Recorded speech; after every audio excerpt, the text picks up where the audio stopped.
El Recinto Universitario de Mayagüez presenta Foro Colegial TV, la revista informativa del acontecer del antes, ahora y siempre colegio, con un siglo de historia aportando a la educación del país. Saludos y bienvenidos a Foro Colegial, la revista informativa del Recinto Universitario de Mayagüez. Soy Mariam Ludim Rosa, directora de la Oficina de Prensa del Colegio, y es un placer nuevamente compartir con los amigos y amigas que nos sintonizan en este espacio educativo del acontecer del antes, ahora y siempre colegio. Más de 100 años forjando profesionales de excelencia. La enfermedad del enverdecimiento de los cítricos ha afectado a muchos cultivos, tanto a nivel comercial como a nivel de huerto casero. ¿Cuál es el trasfondo de esta enfermedad y qué podemos hacer? Sobre eso hablaremos hoy en Foro Colegial. A continuación, la entrevista de hoy de Foro Colegial. Saludamos nuevamente a los amigos y amigas en sintonía con Foro Colegial y para conversar con nosotros sobre esta situación, esta enfermedad del enverdecimiento de los cítricos, también conocido como el citrus greening, se encuentra con nosotros el profesor Félix M. Román. Él es catedrático de Cultivos y Ciencias Agroambientales del Recinto Universitario de Mayagüez y está destacado en la Estación Experimental Agrícola, y le damos la bienvenida a Foro Colegial. ¿Cómo se encuentra, profesor? Muy bien, gracias. Gracias por estar con nosotros. Encantado de poder compartir este ratito con ustedes. Y está con nosotros también el profesor José Luis Zamora. Él es especialista de frutales del Servicio de Extensión Agrícola. Les he dado dos nombres. Estos dos nombres, tanto la Estación Experimental Agrícola como el Servicio de Extensión Agrícola, están adscritos a nuestra Facultad de Ciencias Agrícolas del Recinto Universitario de Mayagüez. Bienvenido, profesor. ¿Cómo se encuentra? Bienvenido, muy bien, y gracias por la invitación para poder compartir con el público en general sobre esta enfermedad que nos va a hacer mucho daño, pero la podemos mantener y podemos seguir produciendo. Y es un tema del que todo el mundo está curioso y quiere saber un poquito más de información. Sí, tan así que hay una doctora en Río Piedra que el hijo de sexto grado está haciendo un proyecto de feria científica sobre el citrus greening. Muy bien. O sea que hay mucha gente interesada y preocupada a su vez. Especialmente porque hemos sembrado arbolitos de chino o toronja en nuestra casa y no se notan. Sí. Cuando nos afecta, entonces es que no. Ahí es que gritamos. Queremos saber un poquito más del tema. Y muchas personas pues, han perdido los arbolitos, pero eso se puede remediar. En primera instancia quería que me compartieran cuál es el trasfondo de esta enfermedad y cuándo más o menos ya se comienza a sentir el impacto en Puerto Rico. Bien, esta enfermedad a nivel de Puerto Rico, nosotros la detectamos en la Estación Experimental de Isabela aproximadamente para el año 2009, donde vimos unos síntomas que estaban sospechosos. Asistimos a un evento que se da en Florida que se llama el Citrus Expo, y ahí pues se hicieron distintas presentaciones relativas a la enfermedad, y ahí pues comparando los síntomas comenzamos a hacer estudios, un survey a nivel de toda la isla, y entonces sí comprobamos que teníamos la enfermedad, y de ahí en adelante pues se ha ido diseminando a través de toda la isla. Tardó un poquito más en detectarse en Puerto Rico que, vamos a poner por ejemplo, en Estados Unidos.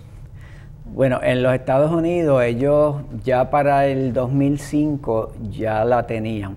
El insecto que transmite la enfermedad, que es un cílido, ese insecto hace tiempo que lo teníamos nosotros y en el 2001 lo detectamos, pero la enfermedad viene a aparecer 9 años después, y yo me imagino que en los Estados Unidos fue igual. Hacía tiempo tenían el insecto, y se dice que un árbol tarda de 2 a 9 años en manifestar los síntomas, y eso es lo que hemos estado viendo a través del transcurso en lo que se ha desarrollado la enfermedad. ¿Cuáles son las manifestaciones de la enfermedad? Bueno, hay varios síntomas. Una vez hay que tener en cuenta que esta enfermedad, el insecto transmite una bacteria. La bacteria entra en el sistema vascular, principalmente en el floema del árbol, y ya se sabe que se va alojando a la raíz. Entonces el árbol reacciona, ¿verdad?, tratando de defenderse, y crea unas proteínas que causan como unos tapones en el sistema vascular del árbol, y esto lo que causa es que hay un exceso de carbohidratos en el follaje del árbol.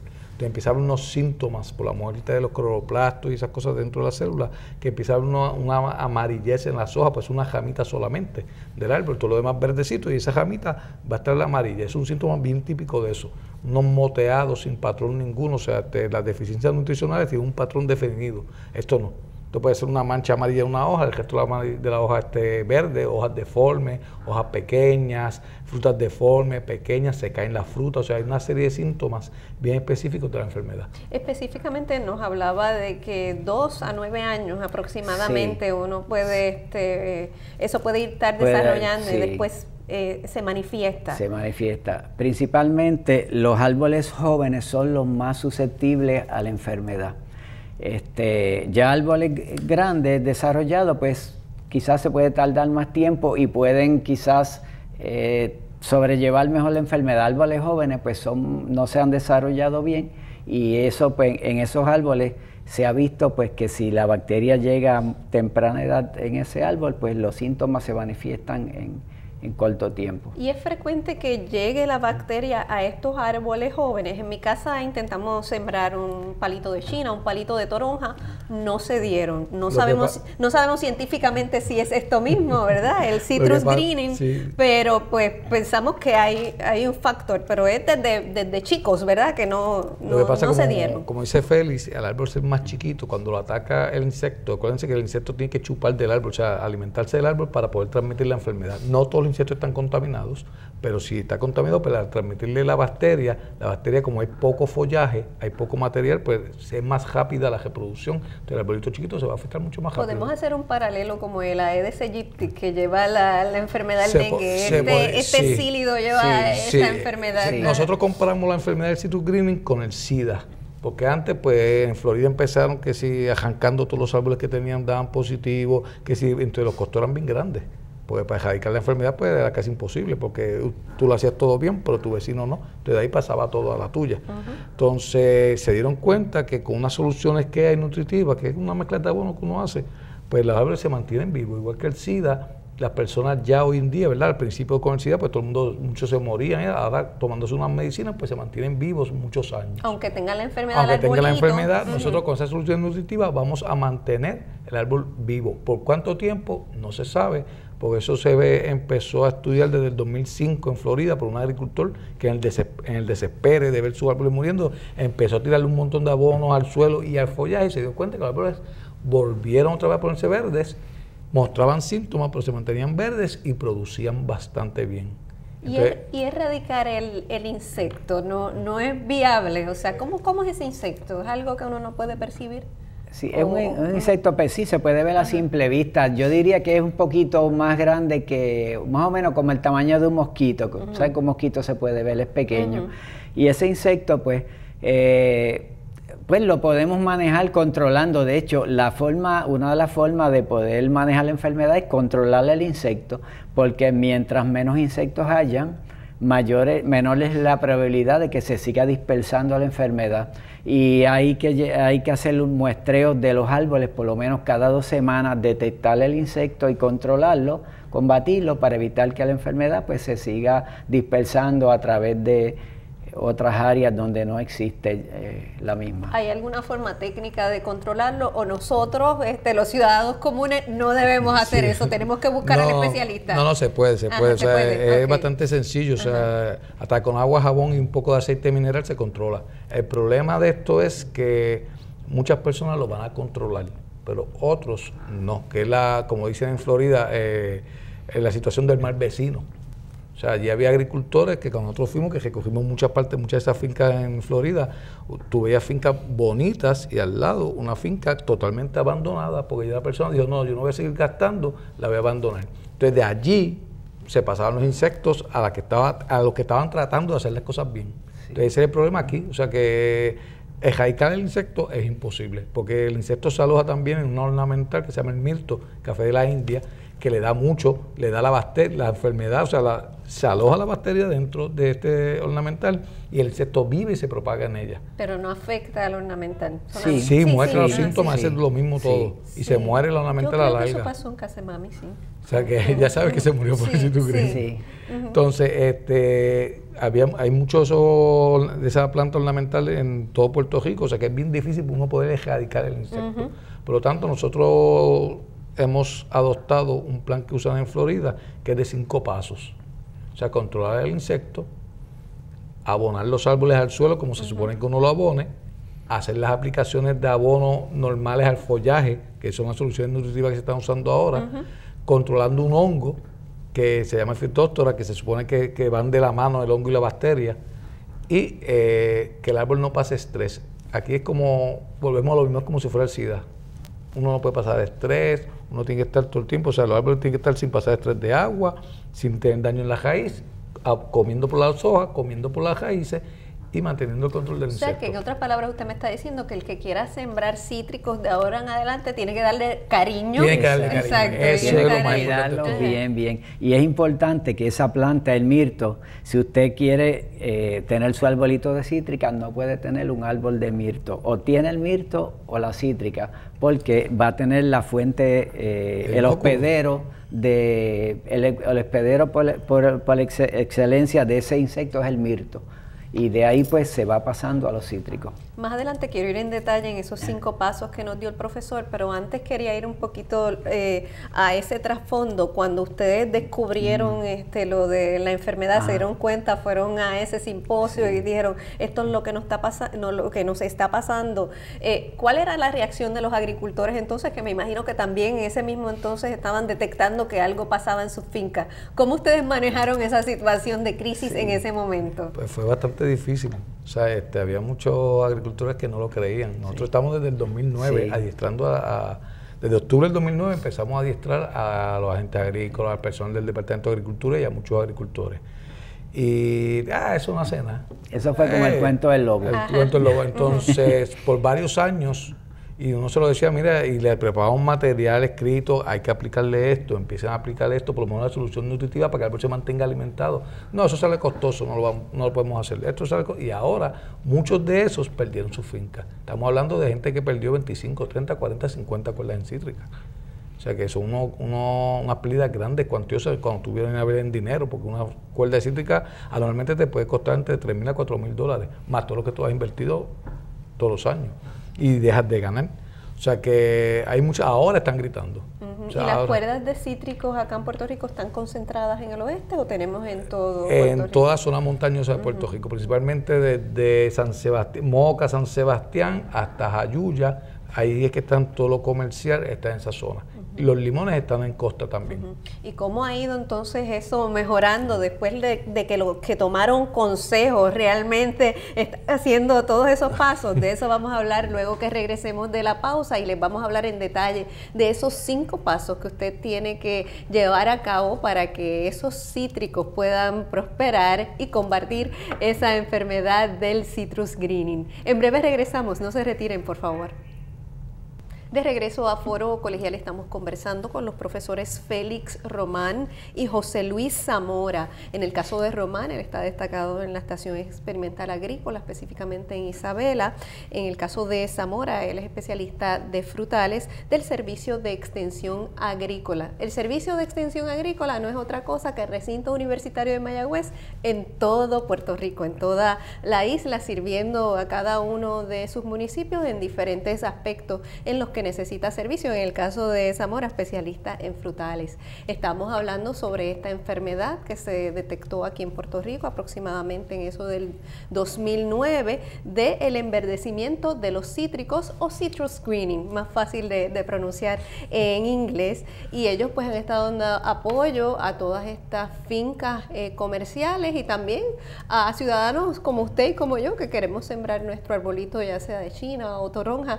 ¿Cómo entonces podemos prosperar ese cultivo? Y antes de irnos a la pausa estábamos hablando con el profesor Zamora sobre lo que pasó en ese momento. En ese momento muchas personas dijeron no vamos a creerlo o no vamos a tomar medidas de acción y perdieron. Estas pérdidas son en términos económicos cuantiosas. Claro que sí. Estamos hablando de, cuando nosotros le estábamos explicando esto a los agricultores, decíamos, mira, el aumento en costo va a ser entre $400 a $600 entre los productos y mano de obra por cuerda. No, eso es muy costoso, pero ahora perdieron mucho más. O sea, dejaron de ganar $400, $600, pero perdieron todo lo que habían, muchos perdieron. Ahora se están dando cuenta de la situación y ya hay varios agricultores, no todos, porque también pues están esperando lo que hace el gobierno, pero uno, pues, es lo que yo le digo a ellos, la finca es de uno, no es del gobierno, o sea, uno tiene que actuar y pues que el gobierno ayude como pueda, ¿verdad? Porque la situación económica tampoco está buena. Pero la cuestión es que ahora sí hay varios que están aplicándolo y están dándose cuenta de la importancia de eso. Nosotros este año pasado llevamos a 2 agricultores al Citrus Expo. Nosotros estamos tratando de ir todos los años para ver las últimas noticias y acontecimientos sobre esta enfermedad. Y esos 2 personas que fueron, uno de ellos es agricultor per se, el otro tiene finca, pero es el presidente del Núcleo Cítrica de Enlares. Y este que tiene la finca en Utuado le está aplicando y dice que el cambio se nota que es dramático.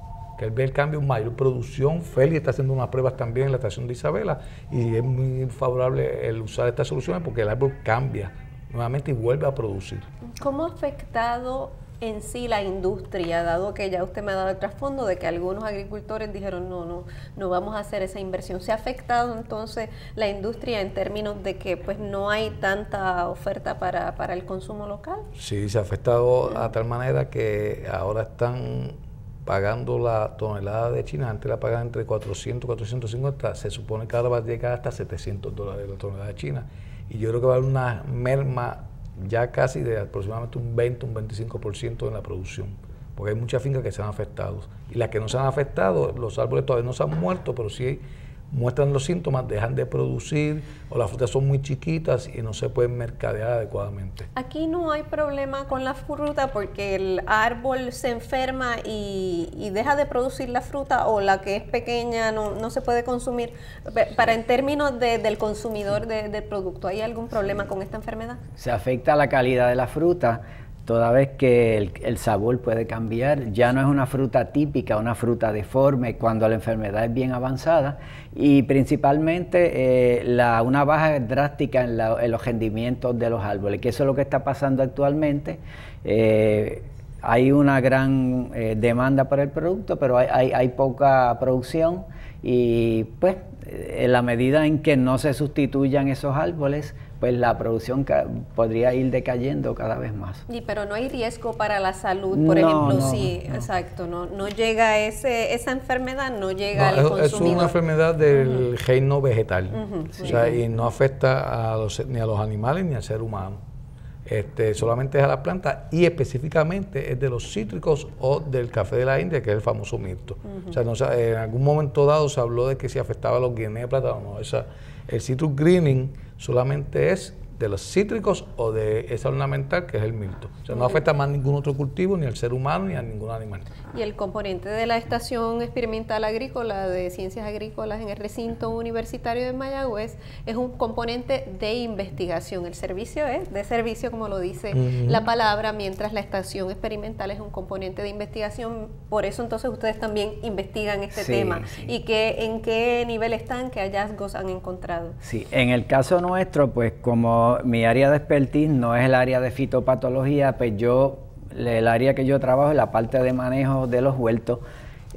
Tengo un huerto que era un experimento donde estoy evaluando patrones de cítricas en distintas variedades, y específicamente uno que tengo con Lima Tahití, que nos dimos cuenta a los 2 años después de sembrado que teníamos la enfermedad. Entonces pues empezamos a utilizar la tecnología que en Florida pues está dando resultados, que es, como le dijo José, es las mezclas nutricionales, y eso ha hecho que los árboles se mantengan en producción. Los rendimientos, para sorpresa mía, cada año suben, no han bajado, y la fruta se da una fruta de buena calidad. Contrario a un huerto que teníamos en la Estación Experimental de Juana Díaz, donde no se aplicó nada, era un huerto de Lima Tahití, y en términos de 1,5 a 2 años el huerto desapareció. Y esto pues es cuestión de manejar la enfermedad y trabajar. En el caso de nosotros tenemos la dificultad, pues no tenemos muchos científicos trabajando en esta área. Dependemos prácticamente de lo que hagan los científicos en otros países, que lo que hemos hecho es importar la tecnología que ellos han desarrollado. Eventualmente habrá que trabajar, ¿verdad? Algún tipo de compañero del área de fitopatología pues hará algunos tipos de evaluaciones para manejar la enfermedad.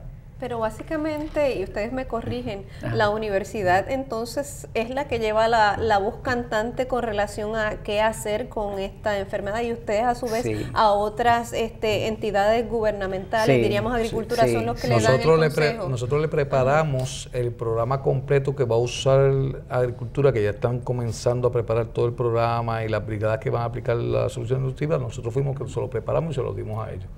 O sea, nosotros estamos en el comité de cítrica, que ellos le dicen del departamento, y somos como sus asesores en ese área de qué tienen que hacer.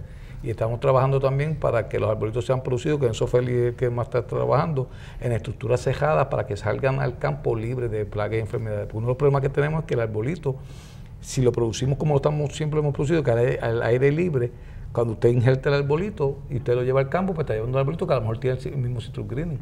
A lo mejor te pasó como a ti, que tú lo sembraste chiquito y se te murieron. Exacto. Pues ya estaban afectados. Pero de esta manera van a salir libres de enfermedades y tú los vas a sembrar sanitos. Con la solución nutritiva y el control del insecto, el arbolito va a crecer y se va a desarrollar y va a producir. ¿Cómo uno los puede sembrar en estructuras cerradas? ¿Cómo sería eso? Es un vivero cerrado. Vivero, sí. Nosotros, en mi caso, pues yo tengo un programa, un proyecto, que es un proyecto con fondos Hash, donde mantengo una colección de cítricas que traje libre de enfermedades de los Estados Unidos. Tengo una estructura cubierta completamente a prueba de insectos y se mantiene, eso es lo que se conoce, un banco de germoplasma. Todo material que se vaya a propagar, pues se saca de ahí con un protocolo que lleva a mantener esto, y nosotros pues convencimos al Departamento de Agricultura que toda la producción de arbolitos de cítrica debe ser en estructuras protegidas. Hay quien dice, pues, ¿cómo va a ser esto si al llevarlos al campo se van a contaminar? Bueno, no es lo mismo llevar un árbol sano al campo a sembrarlo que llevar ya un árbol enfermo, que las posibilidades de que ese árbol sobreviva van a ser mucho menor. Una vez nosotros llevemos ese árbol sano al campo, si le damos un programa de manejo intensivo, podemos batallar con la enfermedad, que es lo que yo he visto en mis experimentos. Yo llevo árboles al campo, le doy un manejo intensivo según las recomendaciones que hay, y eso he vuelto, pues hasta el momento no he perdido, desde que estoy haciendo eso, no he perdido todavía, he vuelto. Vamos entonces a repasar cuáles son esos pasos que hay que dar, profesor, claro que sí, para entonces mitigar esta situación. En primer lugar, pues ya nos han recomendado tratar de esa siembra en un lugar controlado. ¿Y de ahí en adelante? Ok, lo importante es monitorear el insecto. Tengo que entender que el insecto se alimenta de los brotes nuevos del árbol. O sea, si usted tiene un árbol que no está en crecimiento, en desarrollo, pues posiblemente no encuentre el insecto, porque él no suele estar en árboles que no tienen brotes nuevos. O sea que cuando usted tenga los brotes nuevos, pues tiene que ir monitoreando. Lógicamente, los programas que nosotros hemos preparado, ahora sale otro nuevo que es para huertos caseros como tal, porque pues primero pues tratando de ayudar a los agricultores, pero lo que tenemos son con productos que son en grandes cantidades, y pues una persona como de un hogar no va a comprar 2 galones y medio de un producto, ¿no? Pero lo importante es tú monitorear el árbol, el huerto, si es un huerto o en la casa, y entonces aplicarle algo. Si ve el insecto, empezar a aplicar.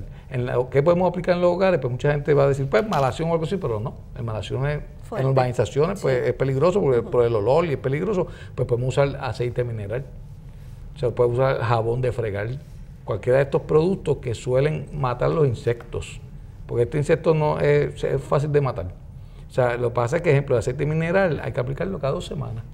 Mientras el árbol esté en crecimiento, usted lo aplica cada 2 semanas, temprano en la mañanita o tarde en la tarde, porque si no puede quemar los brotes. Entonces, cada 2 meses, hacer la aplicación de abonos solubles al follaje, que ese sería el segundo paso. Ya tenemos el control del insecto, que es el primer paso. El segundo paso, pues hacer la aplicación de abonos solubles al follaje. En cuestión de los hogares que no tienen, pues lo volvemos a lo mismo, no pueden comprar grandes cantidades, pues 20-20-20, lo mezcla con el abono que viene para florecer orquídeas, que es 15-55, hace una mezclita y se lo aplica cada 2 meses al árbol, al follaje. El tercer paso sería el abono al suelo, que se supone que uno se lo está haciendo cada 3 meses por lo menos, uno le aplica comercialmente o en los hogares comida a los árboles. Pues usted le aplica eso continuamente, aplicándole eso. Lo de Phytophthora sería, que es el hongo del suelo, sería lo más difícil, ¿verdad? Porque no, aunque estos productos, estos fungicidas sistémicos vienen en algunos envases pequeños, pues tratar de mantener primero un buen drenaje del suelo, no sembrar los árboles en sitios donde se empose el agua porque hay más posibilidad de que esté el hongo. Y hacer alguna aplicación de algún fungicida sistémico. Y en época de seca, aplicarle regularmente al árbol un poco de agua para que no haya estrés y no sufra estrés, que es lo que hace que entonces la enfermedad se exprese más. Profesor, los interesados en que usted les haga llegar estos pasos, que me imagino que ustedes los tienen en algún lugar de material para la gente, ¿qué deben hacer? Bueno, cada oficina de extensión agrícola nosotros le enviamos un CD y fueron adiestrados, lo hemos adiestrado ya como 3 o 4 veces, entre Ada Alvarado, que es la fitopatóloga que trabaja con nosotros, Félix y este servidor, hemos estado adiestrando a la gente agrícola, tienen un CD con todas estas presentaciones, más una hoja que se llama el frutal, que el título es el manejo del citrus greening y su costo. Eso está dirigida más para agricultores, pero ahí también ellos pueden coger una idea de que le pueden aplicar. Si no, pues me pueden escribir al email del colegio, que es jose.zamora con z @upr.edu, y yo gustosamente se lo envío en forma PDF el file para que ellos lo tengan y lo puedan sacar allí. Y me imagino que habrán dejado una copiecita también en la estación experimental. Él tiene una, pero eventualmente pues, cada uno va a tener un CD para que se le pueda sacar y entregársela a todo el mundo. Pues ya saben los amigos y amigas, gracias por estar con nosotros, compartir esta información tan valiosa, y aquí también estamos a la orden para todas estas informaciones tan pertinentes para nuestra agricultura de Puerto Rico. Gracias a ustedes por su sintonía, y recuerden que historias de orientación como esta, que se hacen a través de la universidad, las puede acceder en nuestro portal www.uprm.edu. También nos consigue en las redes sociales, en Facebook, Recinto Universitario de Mayagüez. En Twitter tenemos 2 cuentas, una de ellas es UPRM y la otra es Prensa Room. Siga en contacto con el colegio, el Recinto Universitario de Mayagüez. Hasta la próxima. Hasta aquí, Foro Colegial TV. El espacio del acontecer del Recinto Universitario de Mayagüez, producido por su oficina de prensa. Para comentarios o información adicional, puede escribirnos a prensa@uprm.edu. Gracias por su sintonía.